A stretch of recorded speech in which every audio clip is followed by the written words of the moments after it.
Oi, terceiro ano, tudo bem com vocês? Então vamos lá, né? Continuar nossas aulinhas aí. Bom, eu enviei uma atividade para vocês tinham sobre a Revolução Russa, tinha um texto explicativo, teve um vídeo explicando também e passei a atividade, tá? Então é o seguinte, agora eu vou postar para vocês esse vídeo com a correção dessas atividades. Então quem fez, eu já corrigi aqui. Vi que teve muito copia e cola do Google, né? Sem comentários. Não tem necessidade, porque tá tudo explicado aqui no vídeo, tudo explicado no texto. Se vocês fizerem isso, vocês não vão só empurrar com a barriga. Tá? E o professor sabe quando o aluno respondeu por si ou quando ele foi lá e copiou e colou. Errou? Corrija aí agora, tá bom? Gente, eu quero respostas simples, objetivas, mas que mostram que vocês entenderam. Eu estou falando isso desde o começo do ano. Não precisa elaborar uma resposta linda, maravilhosa de 10 páginas, copiando e colando no Google. Não, foi lá e respondeu com 3 linhas, mas ele colocou o que ele entendeu. Perfeito! Eu vou saber se vocês estão assimilando o conteúdo ou se não. Ou se nós precisamos mudar esse jeito aí, tá bom? Então vamos lá. Explica a diferença entre socialismo e capitalismo. Número 1. Simples, vocês podem colocar resumidamente, porque vocês têm todo o texto no caderno, tem um vídeo que eu expliquei para vocês. Socialismo e capitalismo, diferença. Socialismo, eu tenho um governo que administra todos os bens e não tem propriedade privada, porque a propriedade pertence ao Estado, as indústrias, as empresas pertencem ao Estado, as terras pertencem ao Estado. Então, pertencem ao governo. O governo vai administrar esses bens, vai administrar os salários, vai administrar toda a renda, certo? Então, no socialismo, pertencem ao Estado, são as estatais. No comunismo, eu não tenho nem necessidade de ter um governo, não tenho necessidade de existir nenhum governo. Por quê? Quem que administra tudo? A própria população. Então, as empresas, os funcionários que administram, certo? Aquele dinheiro público é a própria população que administra os bens. São bens comunitários, certo? Pertencem a todos, ok? Simples. Só isso. Diferença entre socialismo e comunismo. No socialismo são estatais, pertencem ao governo. O governo administra tudo certinho, as empresas, as terras, através da reforma agrária e divide com a galera o tanto que a pessoa necessita para produzir. No comunismo não, tudo pertence a todo mundo, pertence ao povo, é o povo que administra tudo. Não tem nem necessidade de existir um governo. Deputado, presidente, não tem necessidade, porque é o povo que organiza e administra tudo. Ok? 2. Leia o texto a seguir. Que a Rússia czarista estava madura para a revolução, merecia muitíssimo uma revolução. E, na verdade, essa revolução certamente derrubaria o czarismo. Já fora aceito por todo observador sensato do panorama mundial desde a década de 1870. Então, que a Rússia estava vivendo num regime absolutista, que estava oprimindo a população e que já estava para estourar uma revolução, todo mundo já sabia. Certo? Explicação do texto. Letra A. Com base nessa afirmação, destaque a situação econômica da Rússia antes do que o processo revolucionário de 1917 acontecesse. O que vocês vão colocar? Como que estava a população? Eles estavam sob o domínio de um rei absolutista, não tinham liberdades individuais, tinha uma igreja que oprimia eles também, junto com o rei. Eles viviam em situação de miséria, porque ou eles trabalhavam nos campos e eram explorados, ou eles trabalhavam para as indústrias que vinham de fora dos países vizinhos e também eram explorados. Então eles estavam vivendo na miséria, sendo explorados ao máximo pelos industriais, pelo czar e pela igreja. ok? Identifique e explique um levante que antecedeu a Revolução Russa. A maioria colocou aí o Domingo Sangrento. Foi um levante antes da Revolução, que foi um domingo que a população foi às ruas num protesto pacífico, sem armas. Foi num protesto, foram à praça protestar contra o Kiesinger, contra aquela situação que eles estavam vivendo, e o Kiesinger simplesmente mandou matar todo mundo. Sair o exército e ir fuzilando todo mundo. Então, mais de 1000 pessoas morreram naquele dia, naquele protesto pacífico. Ok? 3. Leia o seguinte relato de Richard Pipes, autor do livro O Comunismo.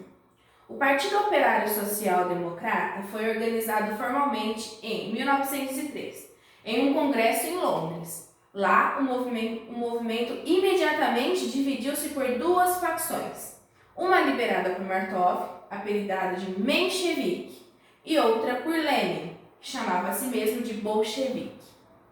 Letra A. Determine as divergências políticas existentes entre bolcheviques e mencheviques. Gente, não precisa ir lá e pegar o texto e copiar tudo. Quem colocou assim?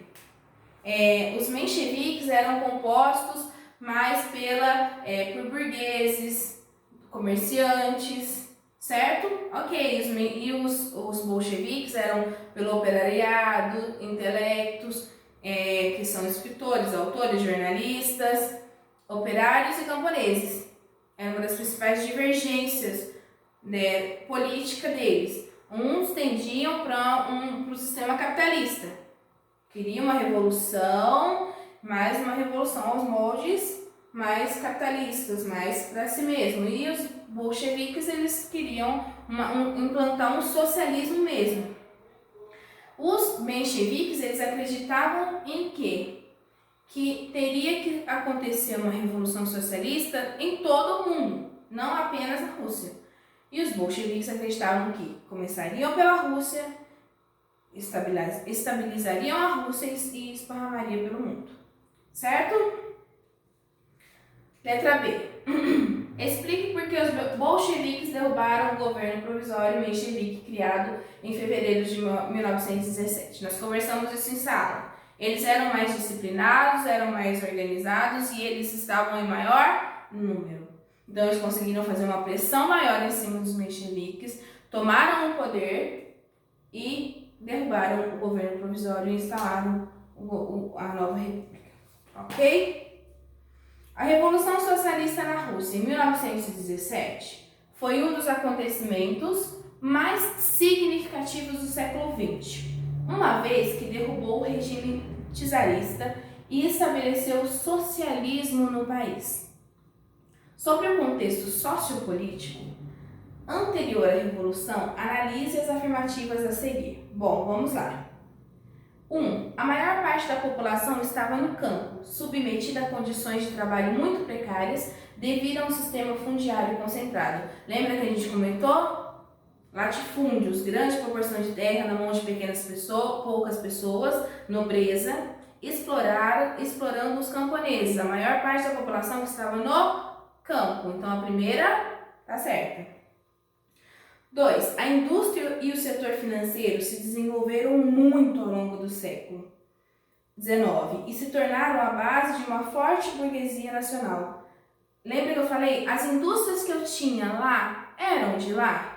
Ou eram indústrias dos países vizinhos que foram para a Rússia em busca de matéria-prima e mão de obra barata? Então a 2 está errada, eu não tenho uma forte indústria nacional. O forte na Rússia vai ser o que? Agricultura. Ok? 3. A Igreja Ortodoxa mantinha forte influência sobre a elite aristocrática e era um dos pilares ideológicos no regime monárquico. A igreja estava aliada ao rei ou ela estava aliada ao povo?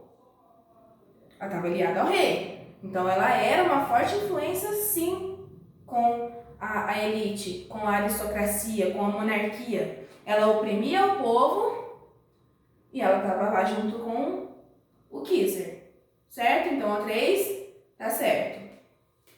4. No decorrer do século XIX, o operariado russo tornou-se a principal oposição ao regime monárquico, através de uma sólida rede de sindicatos e partidos. Eu tenho só o operariado russo? O operariado russo é uma pequena parte, mas qual que é a maior parte? São os camponeses, certo? E desses sindicatos surgiu 2 partidos, que foi os mencheviques e os bolcheviques, ok? Então a 4 está errada. Correto, questão correta. É a letra C, é a 1 e 3, certo? 5. Quem errou essa, ó, de tanto que eu falei na escola, pelo amor de Deus. O sistema político que organizava a sociedade russa no século XVI ao século XX era o czarismo. Como que era o governo czarismo? Letra A, era um governo absolutista. O czar, imperador, centralizava todo o poder em suas mãos, ele tomava todas as decisões. Era um poder democrático? Os governantes eram escolhidos por meio de eleição? Eram absolutistas? Tem como um governo ser absolutista e o governante ser escolhido por meio de eleições? As decisões dele estão lá junto com o povo? Era assim? Ele era absolutista, mas é o povo que tinha colocado ele lá? Ou a letra D, democrático. O czar centralizava todo o poder em suas mãos. Tem como ser democrático e ao mesmo tempo o czar ter todo o poder nas mãos? Não ter mais a divisão de estados, 3 poderes? E letra E, absolutista e democrático. Tem como existir isso? Um governo ser absolutista e democrático? Se no absolutismo você perde suas liberdades individuais, tem como? Então a resposta certa é a letra A, tá bom? 6. Os russos ficaram para trás na Revolução Industrial, a gente já comentou aqui agora, em relação ao Reino Unido, Alemanha, França, Áustria, Hungria. Por quê? Porque a Rússia investiu tanto na economia agrícola quanto na modernização. Se ele ficou para trás, ele investiu na modernização? Errado. B. Seus vizinhos europeus investiram somente na economia agrícola? Se os vizinhos estão mais industrializados do que a Rússia, os vizinhos investiram mais no sistema industrial, não no agrícola, certo? Então, errado também. Interpretação de texto, hein? C. Seus vizinhos europeus se modernizaram e investiram na indústria, enquanto a Rússia ainda sustentava uma economia fundamentalmente agrícola, sistema feudal. Por quê? A economia dela era fundamentalmente agrícola. Ela tinha indústrias que estavam lá, mas não eram dela. A dela era agricultura. Então a resposta certa, C. A Rússia não investia nem em agricultura nem em modernização, ela investia em agricultura, certo? E seus vizinhos europeus se modernizaram e investiram na economia agrícola, enquanto a Rússia estava na indústria. Já está indo contra até o título da pergunta. Então a resposta certa é a letra C, ok? Quais foram os 2 movimentos oposicionistas que surgiram na Revolução Russa? Explique por quem eram compostos e quem eram seus líderes. Vocês vão colocar bolcheviques, mencheviques. Simples e fácil. Bolcheviques e mencheviques. Por quem eram compostos? Jornalistas, camponeses e operariados. Aqui pode escritores, tá? Quem que era o líder dos bolcheviques? Lenin. Ok? Mencheviques. Burgueses, comerciantes. Quem que era o líder? Martov. Só. Tem no texto e tem no vídeo, certo? precisava escrever aquele monte de coisa que alguns escreveram aí, não. 8. O que foi o Domingo Sangrento? O que os manifestantes estavam então no Domingo Sangrento? Vou colocar que foi um levante que aconteceu antes da Revolução, que a população foi protestar por causa das situações miseráveis que eles estavam vivendo. Pesquise vídeos sobre o Domingo Sangrento e faça um pequeno resumo explicando o acontecimento e dando sua opinião sobre o acontecido. Eu quero que vocês me falem o que vocês acharam disso, dessa reação, das consequências desse levante, certo? E aí eu quero que vocês façam o seguinte, queria que vocês fizessem, né? Que era para ter feito já. O seguinte questionamento. Se isso acontecesse nos dias de hoje, qual ia ser a reação de vocês? Parem um pouquinho e pensem. Estamos numa situação caótica no país, certo? Essa pandemia, com todos esses acontecimentos.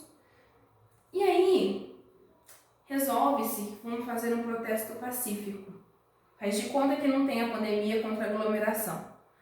Então, está acontecendo vários fatores aí e a população resolve ir até a esplanada de Brasília fazer um protesto pacífico, ninguém armado, todo mundo só rosto pintado, bandeira, aquelas coisas de sempre, mas protestar contra essa atual situação, contra o atual líder do governo. Aí eles simplesmente pegam e mandam pro exército matar todo mundo que tá ali. Tem famílias, crianças, idosos, tá todo mundo lá tranquilo, só protestando. Sem brigas, sem jogar bombas, sem armas, sem nada, só protestos. Qual seria a reação de vocês? Como que seria isso? Certo? Então, quero que vocês escrevam e me passam como que vocês reagiriam a isso. Beleza? Bom, quem não entendeu alguma coisa, manda mensagem que eu tiro as dúvidas e a gente conversa, a gente debate. Ok? Próximo vídeo agora a gente vai assistir, vou passar para vocês uma aula, a gente vai começar a ver o que? O nazismo, fascismo. Certo? A gente vai começar nesse novo contexto aí de regimes totalitários. Beleza? A gente se vê daqui a pouco. Beijo pra vocês. Corrijam, hein? Eu vou olhar depois no caderno.